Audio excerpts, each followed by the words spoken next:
Dave is standing in the cereal aisle at 7:40 on a Tuesday morning, and he is doing math he never wanted to do. Not big math, small math. He is comparing the store brand granola to the name brand granola, and the difference is $2.40, and somehow that $2.40 is the thing deciding whether he buys gas on the way home or waits until Thursday. Dave makes $78,000 a year. On paper, that is a solid income. That is doing fine money. That is, you should be comfortable money. And yet, here he is, in a cereal aisle, doing math that feels like it belongs to someone who makes half of that. Here is the thing nobody tells Dave. It is not his fault, and it is not random. There is a specific, measurable, almost mechanical reason some people on a normal income feel secure and other people on the exact same income feel like they are circling a drain. It is not how much you make. It is not even really how much you save. It is one number hiding in plain sight that decides whether you climb out of the middle class or get stuck there permanently. And once you see it, you cannot unsee it. My name is Shazi, and today we are breaking down the hidden math that decides who actually escapes the middle class and who stays trapped in it forever, no matter how hard they work. Let's start with the number you've already heard 100 times. The official story is that the middle class is defined by income, roughly $47,000 to $140,000 a year for a household, depending on where you live. By that definition, Dave is solidly middle class. So is his neighbor, Carlos Garcia. Same income range, same zip code, same Tuesday morning cereal aisle, theoretically the same life. According to the income chart, they are basically financial twins. They are not financial twins, not even close. And the income chart is the reason almost nobody understands why. Because income tells you what comes in. It tells you nothing about what happens after it lands. And what happens after it lands is the entire game. Here's the real gap that matters, and it has a name almost nobody uses outside of economics departments. It's called the savings rate gap, and it is the real fork in the road that splits people on identical incomes into two completely different financial futures. Dave's household saves about 2% of what they bring home. Carlos and his wife save around 18%. Read that again. Same income, same zip code, same job title even. A 16-point gap in what they keep. Here's why that small-looking number is actually enormous. At 2% savings, Dave is putting aside roughly $1,500 a year. At 18%, the Garcias are putting aside over $14,000.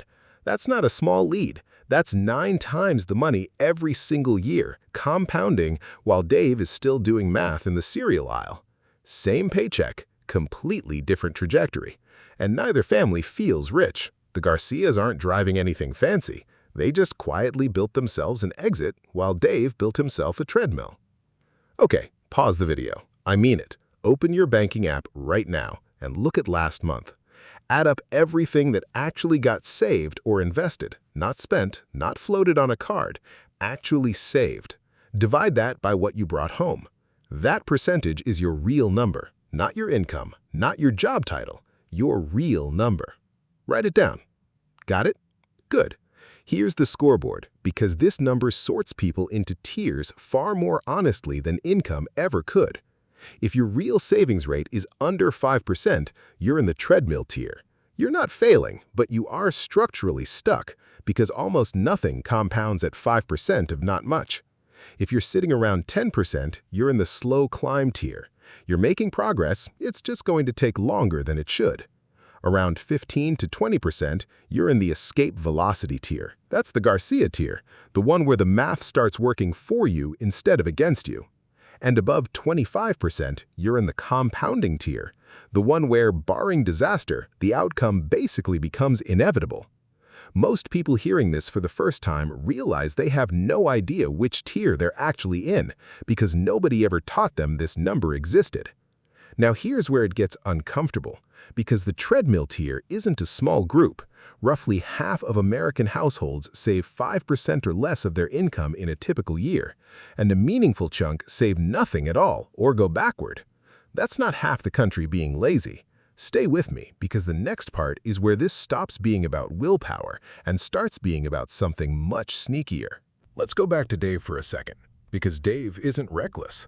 Dave doesn't gamble, doesn't have a secret boat payment, doesn't blow money on nonsense. Dave's problem has a name, and it's called lifestyle creep, and it is so quiet that almost nobody catches it happening in real time. 5 years ago, Dave made $62,000. He drove a 10-year-old Civic, lived in a 2-bedroom apartment, and somehow, on less money, felt less stressed than he does now. Then he got promoted. Raises came, and almost dollar for dollar, his spending rose right alongside his income. The Civic became a newer SUV with a payment. The apartment became a bigger place with a bigger mortgage. Streaming services multiplied. Restaurant spending crept from once a week to 4 times a week. And nobody ever decided that on purpose. It just sort of happened, one yes at a time. Dave didn't get reckless. Dave got comfortable, one upgrade at a time. And comfortable is exactly what lifestyle creep is built to look like from the inside. Here's the part that should genuinely bother you if you're in that treadmill tier.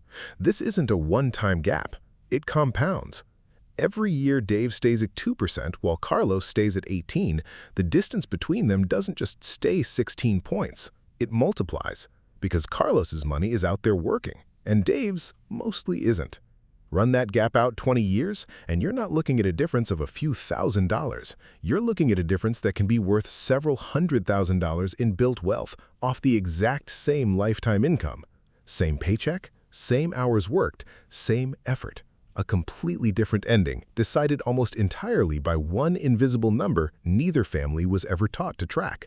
Okay, here's where I need to re-hook you because I know that number sounds brutal if you just realized you're closer to Dave than to Carlos. So let's talk about how this actually gets fixed, because it is genuinely fixable, and it doesn't require a better job or a lottery ticket. The fix isn't spend less, because spend less is vague, and nobody ever successfully wills their way into a new habit through vague advice. The fix is structural, the same way the problem is structural. You make the decision exactly once, and then you remove yourself from the equation. Here's the actual move. The next time you get any raise, any bonus, any extra income at all, before it touches your regular spending, split it. Even a 50-50 split like the Garcias do works.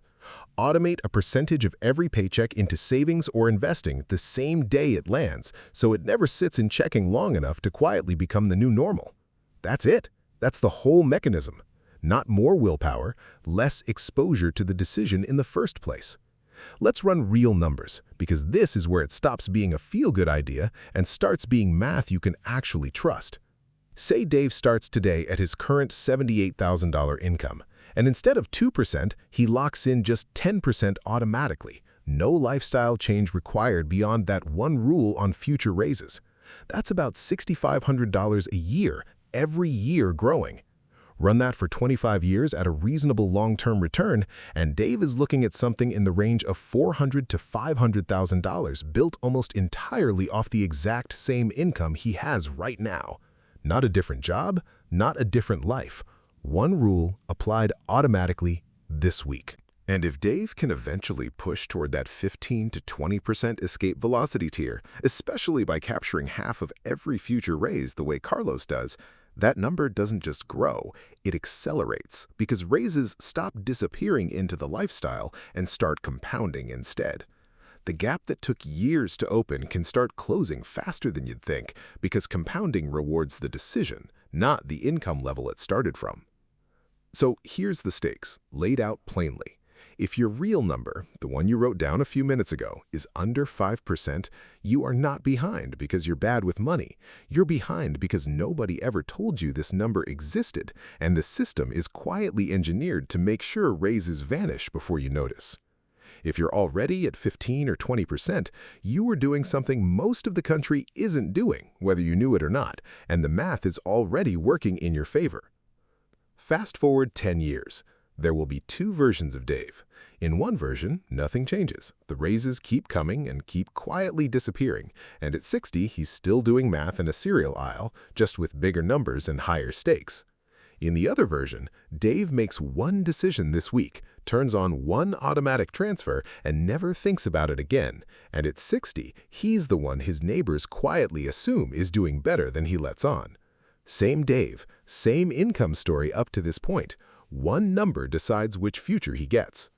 That's the hidden math. It was never about how much you make, it's about what happens to the money in the 4 seconds after it lands, before you've had a chance to get used to it. If this helped, subscribe and drop a comment with your real savings rate, the actual number, not the one you wish was true. I read them, and I promise you are not the only one in the treadmills here. One last thing, and it's the only boring sentence in here. I'm not a financial advisor, and this isn't financial advice. It's just patterns with real numbers attached. Take what's useful and leave the rest. I'll see you in the next one.